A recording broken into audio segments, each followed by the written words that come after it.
What's up? It's Vince. I'm back with the Langley P123, and this is my first P123 race ever. I remember being super nervous before this one. I wasn't quite sure what to expect, especially because I was dropped from the break in the 3-4 race, and you can check out that video here. There are a lot of differences in the way that people race in the P123. I could do a whole video on them, but the biggest one is that team tactics are exponentially more important. And a very strange start to this race, by the way. We're starting at 18 miles an hour, and Jacob from I Ride for David just rolls away, and Danny from Cutaway lazily marks him. Nobody wants to chase this already. We have a huge game of chicken on lap number 1. That's a pretty big gap, and no one's doing anything about it. Very weird for me, because every crit I've done before this has always started full gas. The two big teams in this one are Cutaway in the pinkish-orange kits, and I Ride for David with the white and yellow arm and knee bands, and I'm still teamless. Okay, so finally a few guys inject some pace. 4 more guys from all different teams are going across, and all of a sudden I'm sprinting full gas here trying to follow these two. I mean, what is this start? I pull off because I don't want to be in the wind, and Andre to the left of me does the exact same. Still nobody wants to send any sort of consistent effort, which reminds me of the next difference in the P123s, and that's the changes in pace. These guys are fine with sitting at 20 miles per hour during some stretches of the race, and then attacks are flying at 32, 33. It's a lot surgier than a typical 3-4 race. And finally we get a pace line with a more consistent effort here. But actually, I really don't mind the surginess of the P123s. It suits my power profile much more. I just need time to recover. And when it's really fast and you're suffering, you have to realize that everybody else is suffering too. And it may seem like it's never going to slow down, but it always does. So you get these natural recovery periods. Usually somebody will attack during that slowdown, but you don't have to follow, and you get a chance to rest. It's been really fast here, by the way, and I'm happy to let these guys slot in front of me. There is a break up the road, but you can just tell on lap number 3, this one's getting closed down. Guys are too fresh.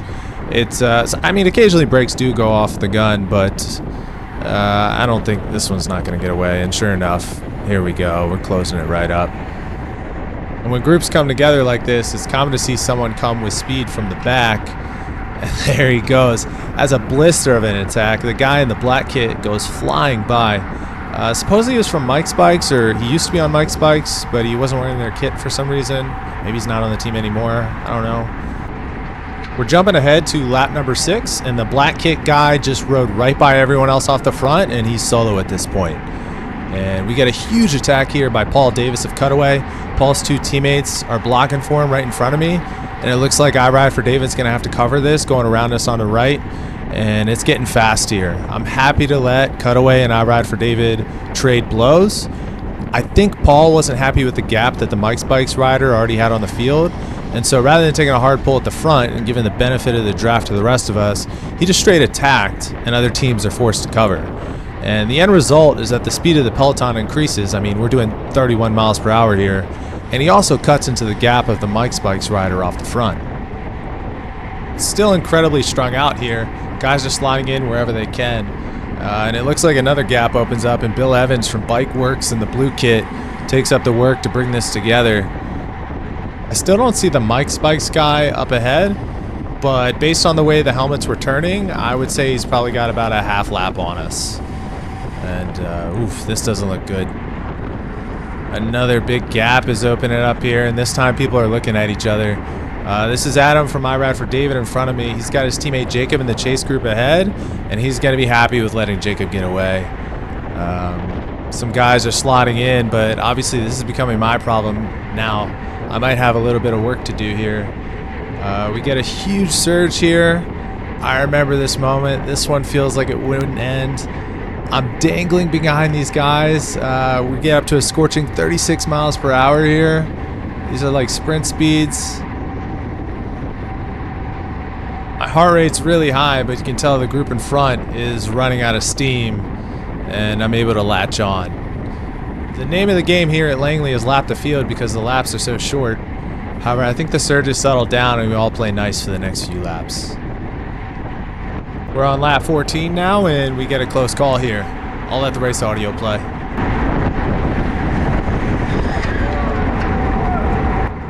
So that's a good example of why you need to protect your front wheel. The district taco guy right in front of me is forced to swing right, I swing right, and everybody avoids catastrophe. Jumping ahead to lap number 25 now, and we get another attack by Cutaway, this time Andrew on the left. Another Cutaway rider is blocking in front. I think it's Brooke. Rinse and repeat, same strategy again and again until the elastic snaps. So Jacob goes around and starts absolutely smashing. I mean, we're flying here. Jacob's going to stitch this one back together for sure.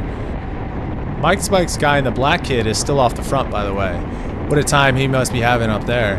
He's been solo off the front since lap 4. Apparently the guy has a diesel engine. It's not easy to be off the front for that long solo, and mad respect to him. He's clearly incredibly strong.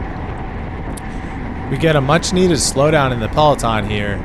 I'm doing 100 watts. You can tell based on the body language that no one's really interested in pushing the pace. Guys are tired, taking drinks of water. Perfect time for a counterattack. And there it goes. Paul sends a big one on the left. He rides right past everybody and doesn't stop to form a group. And that one sticks. There's a small group of 3 out ahead, but they don't latch on to Paul and they get brought back. So now we have 2 solo riders off the front. Quick clip here on lap 29. I'm behind Macon, who's 16 years old, I think. Bright future ahead of this kid. But on the left, you're going to see Jacob get away right there with the most nonchalant attack you'll ever see as we're bringing back the chase group. And believe it or not, that move sticks too. You don't always need a huge acceleration to get away. So now it's 3 riders up the road. Jump ahead to lap 32, and I'm on Brooks' wheel from Cutaway. Good wheel to be on here. I follow his wheel, and we roll right off the front. I don't know what happened to the peloton behind us because we never really punched it, but I yell out small gap, and it's just the 3 of us. I don't know who the guy is pulling right now, but he's super strong. He pulls for an entire lap. And I'm laughing because I told Bill before this race that I didn't want to be in any breaks after what happened in the 3-4 race. I'd really like to just sit in and see how my sprint is against these big dogs. And now I find myself in a break, just from following Brooke's wheel. Funny how it works that way. So now Brooke takes over and checks the gap. He's pulling pretty hard here. His teammate Paul is up the road, so he's motivated to get across. I think the 3 guys ahead of us all linked up. I remember this moment vividly, and I really didn't want to be here again. This is Deja Vu from the 3-4 race all over again. I'm in a chase group of 3, chasing another group of 3 up the road. So when Brooks swings off here, I don't start pulling immediately, and he gets a little agitated, as he should. So I do take a shorter pull, but here's my chance to tell him in as few words as possible. Hey man, you got a teammate up the road. I don't really care if we make it or not. I got dropped in a 3-4 break, and I'm not trying to do the same thing here. So let's see what I say. Say my game.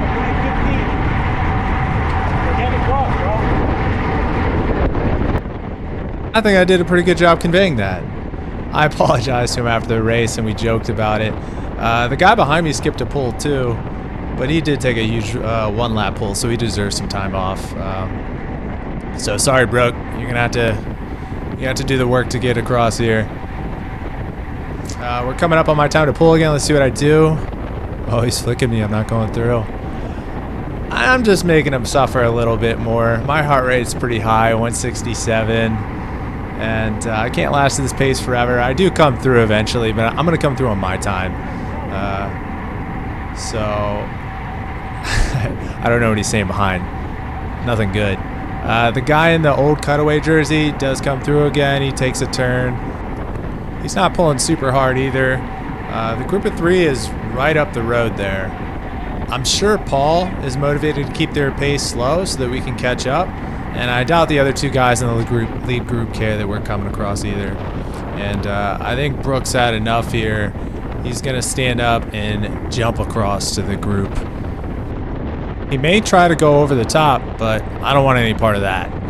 And we've made it. This is the group of 6. And it's a really good group of 6 because Cutaway and I Ride for David are the 2 strongest teams, and they should both be happy with this break. So a lot of the peloton is actually motivated to slow down as much as possible. And I'm definitely the weakest aerobically in this group. These guys are all really strong time trialists, and I'm not. So I need to be vigilant about saving energy, and that's why I immediately slotted in the back. Brooke did do a little counterattack, but I think he's too tired to make it stick, so we actually start rolling turns very nicely. And I can say that it was so much easier being in this group of 6 than it was in the 3-4. It was just way smoother, and it made it so much easier. There wasn't any huge surges to get on the back. There wasn't any attacks. Everybody was pulling relatively equally. And as NorCal says, slow is smooth, smooth is fast. And these guys were smooth. There's really a skill to riding a breakaway, and these guys showed me that. It's kind of an awkward situation here. I had to slot back into third wheel. I don't know, maybe there's some games being played by Paul and Jacob behind. I don't want to pull again, but there's nowhere for me to go. I kind of have to. Can't skip the order. So I take a short one. I'm going to roll off here, see who's behind me. The Mike's Bikes guy, he's clearly not interested in pulling either. He rolls off immediately. Paul's not pulling hard. That's not an effort. So yeah, this is the first sign of games. Jacob picks up the pace here. He's driving it. And luckily, we're so close that everybody is ready to jump across. And there's the peloton right there. And I'm absolutely stoked right now because I realize I can get across even just by myself if I have to. And everybody starts jumping here. And you're going to see Brooke again. Really smart racer here. He's going to try and go around and lap the field again. I mean, he starts driving it again. This just goes to show that when you've got a smooth rolling group and a peloton that's not motivated to chase, it's really easy to get away. And you can see Brooke getting up the road again. There's no way that's going to happen. I ride for David. Just asked me, if he was in the break, and I immediately say yes, and I start making excuses. I can't follow that. I'm out of gas, but yeah, they're not going to let that get away. And Jacob puts a swift end to any thoughts of Brooke getting away. We jump ahead to lap 44, a preem lap here. Woo! Totally legal move by Andre on the left. Definitely didn't cross the yellow line. Looks clean to me. This has to be the sourdough bread preem. And Andre's a hungry dude, man. What does he have, like 8 kids? I know he wants that bread. So we're going to jump to the next lap, lap 45. We get a massive attack from the front here by Jacob. Attacking from the front usually doesn't work, but Brooke is up the road in that group of 3 that went for the preem, and Jacob wants to nip this in the bud. So once he pulls off, it does open up the possibility for counterattacks here. And I wonder if anyone's going to take a shot at it. Funny scene here. You see the black kit rider from Mike's Bikes being marked heavily by Cutaway. You think they're worried about him? They're all over him. And there is a gap opening up right ahead of me, but I'm sure this is going to come back together. Jacob's still right there, so I know he's not going to let it get away. You have to lean on the stronger riders from time to time. And since I'm teamless, I'm really trying to sneak in between the Cutaway and I Ride for David battle that's going on right now. Jacob does attack here again. And the crazy part is, he's actually a better sprinter, and yet he's so aerobically fit. He's really hard to contend with. But now I'm not so sure this is coming back together. It kind of slows up here. We got the other guy that lapped the field on my right. I think we're the only 2 riders who lapped the field that missed that move. But luckily for us, District Taco sent it on the left. Other riders start filling in, and it all comes together and stays together for the rest of the race. We're heading to a field sprint. 2 to go, and nothing happened late in this race. Cutaway controlled the front with good tempo, and there were absolutely no attacks. I think everyone was just content to take it to the sprint. Only 6 of us are sprinting for first, but the teams still get the benefit of their leadouts. So you can see the teams organizing their leadouts now. We got I Ride for David on the inside, Cutaways on the front, and it's getting fast here. We're going 30 plus, so I'm actually content to sort of sit back here.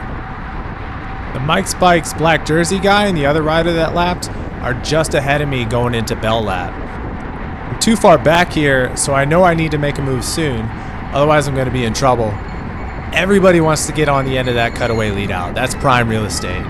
So I start to move up along the left here, and I come along the inside, and look at that, man. If you ever want to see how to execute a lead out, Cutaway has 5 riders on the front with the 2 guys that lap the field tucked nicely in the middle.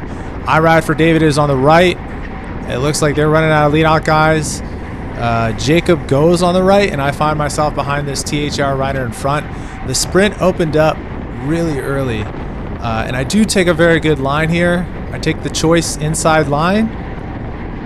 I give it all I got, but the Cutaway lead out was too good. They go 1-2. Jacob takes 3rd, and I get 4th. I actually got on the podium in my first ever P123. Absolutely stoked about this one. And then there's one more thing to show before I go that I thought was interesting. Here's the data profile of the winner, Brooke, side by side with my own data profile from this race. And I want you to see if you notice anything interesting about these 2 graphs. Pause and take a look, and you might be able to tell me a strategic difference between the 2. If you said Brooke's power is way higher because he's way stronger, you are wrong. He is stronger, but the main point is actually the cadence. He never stopped pedaling the entire race. And when I go back and look at the footage, anytime the peloton slowed down, Brooke would just move out of their way and keep riding tempo, even if it meant hitting the wind. And because there's no technical aspects of this course whatsoever, he just kept pedaling. He basically turned it into a time trial and tried to smooth out the effort as much as possible. Anyway, something that I found interesting. You can see my cadence graph is much spikier than his. That's it for this one. I'll try and make future videos much shorter. But thanks for watching, and I hope to see you all at the 2024 edition of Langley this weekend. Peace.